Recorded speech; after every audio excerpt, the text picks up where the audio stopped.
Welcome, Shemeka. I hate to call this an awesome topic, but it is an awesome topic because it's just silly and stupid.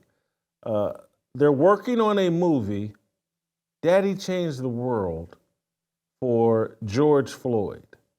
And George Floyd's daughter and maybe baby mama or whatever, the executive producers of this, there's no end to the celebration, veneration, uh, hero worship of St. George Floyd to the point they're going to make a movie, Daddy Changed the World. Your thoughts?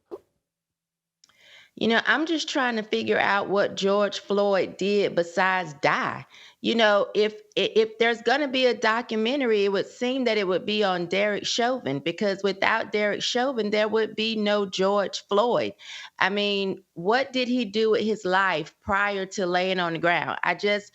I just think they're trying to change the narrative. This is what we were talking about the other day.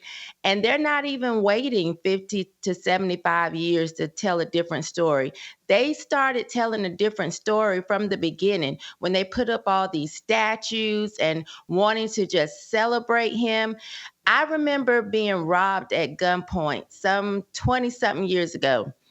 And I can remember some time after that, the person that robbed us was shot and killed. He was not a hero to me.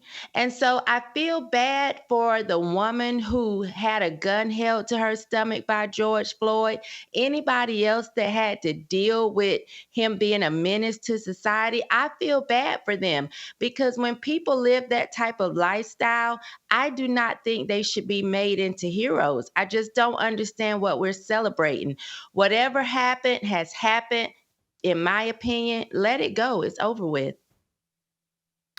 I want to thank one of our sponsors, but on the other side of thanking our sponsors, I'm going to say something really controversial. This episode is brought to you by First Cup Coffee Company. First Cup is a Christian-owned patriot coffee company that stands for core values, family, and building community across the nation. First Cup's freshly roasted beans are delivered in ground or whole bean texture, pods, and bulk. There are 11 roast profiles to choose from, each one named after a piece of this great country's history, like the Washington, named after America's first president, or my favorite, the John Hancock, named after the first founding father to proudly sign the Declaration of Independence. First Cup doesn't sell burnt coffee like Starbucks and all the other guys. All coffee is shipped within days of being roasted, and each subscription offers free shipping and the flexibility to cancel at any time. Go to firstcup.com and use the promo code FEARLESS and save an additional 10% on your order. And if you subscribe, save an additional 10% for the life of your subscription. Enjoy your first cup. I do. Shemeka, this whole thing with George Floyd and the remaking of his history in real time, I'm just keeping it real. It makes me say, did Emmett Till, have they lied to us about this story? Did Emmett Till stick his hands up this woman's pants? Is there something they're not telling us?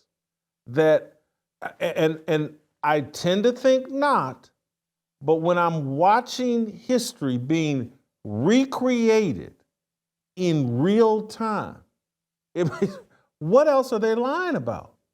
And I sit here and I go, they're going to make a movie about George Floyd. And just like you, I'm trying to say, okay, there's the 8 minutes he's on the ground.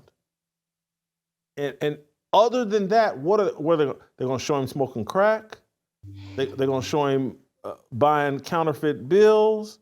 They're going to show him robbing people? They're going to show him as a bouncer at a bar? What are they going to show us about him? And then what message are they trying to send to young black men or just black people in general? Like, your greatest accomplishment is dying.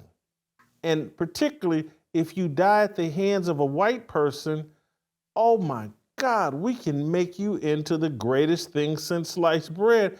That seems to be the message.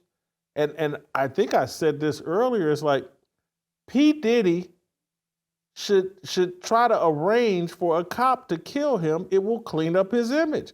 He'll be back to being celebrated and a hero, and we'll be building statues. And I've already said this once, but again, maybe we'll get June 20th added on to June 19th. And then I'm sitting here thinking, this is getting so crazy. I could see them casting Idris Elba as George Floyd. Yeah, and he would probably speak British just to spice it up a little bit.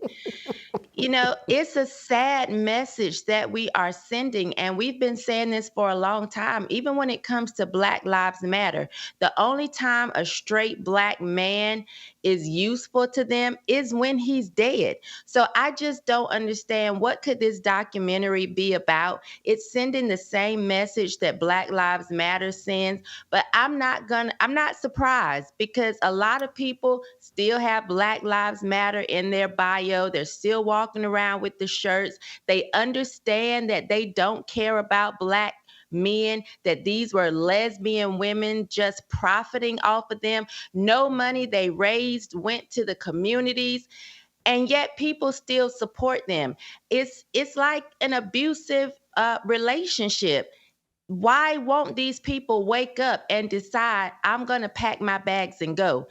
They're not doing that, though. They're sticking around and just continuing to take the abuse. And so, am I right? You use the word documentary. I believe they're making a movie about George Floyd. And so I don't know if this is a documentary as much as it is a movie about George Floyd, because if they made a documentary, that means there has to be some allegiance to truth, just some. When you make a movie, you can take license and literally they could say, well, George Floyd was just on the verge of finishing his PhD, and he was going to be on the Supreme Court, on the state Supreme Court in Minnesota. I don't get it. I think about, like, hey, have they made a movie about Clarence Thomas? Has anyone made a movie? I know there's been a documentary or two. Have they made a movie about Ben Carson? This is a neurosurgeon who came from the ghettos and is one of, he's the American dream. Have they made a movie about him? George Floyd gets a movie because he died, on fentanyl and under police restraint. It's a message like saying, hey, Black men, you've accomplished so little. There's no one else we can spotlight. I think of that role. I've tried to tell people, the Roland Fryer guy that works for Harvard. He's the Harvard professor. I was like, man, this guy would be a tremendous movie. Everything that he's overcome, everything that he's accomplished. But no, we're going to get George Floyd, probably a George Floyd Christmas movie. And, everybody will be putting crack pipes under their Christmas tree as gifts for people. I don't, speaking ill of the dead is not good, but good Lord, I just can't figure this out. Yeah, well, I guess he does have a PhD, plenty hallucination drugs. And, this is all silly, but this is where we are now. And so I guess we have to just keep watching the foolishness and keep commentating on it. I will say Ben Carson does have a story out about him, and it's pretty good. There is a Ben Carson movie out there. Thank you, Shemeka. Great job, and thank you guys for watching. Help us grow the Fearless Army. Pound that like button, subscribe to the channel, and share this video with all your fearless friends.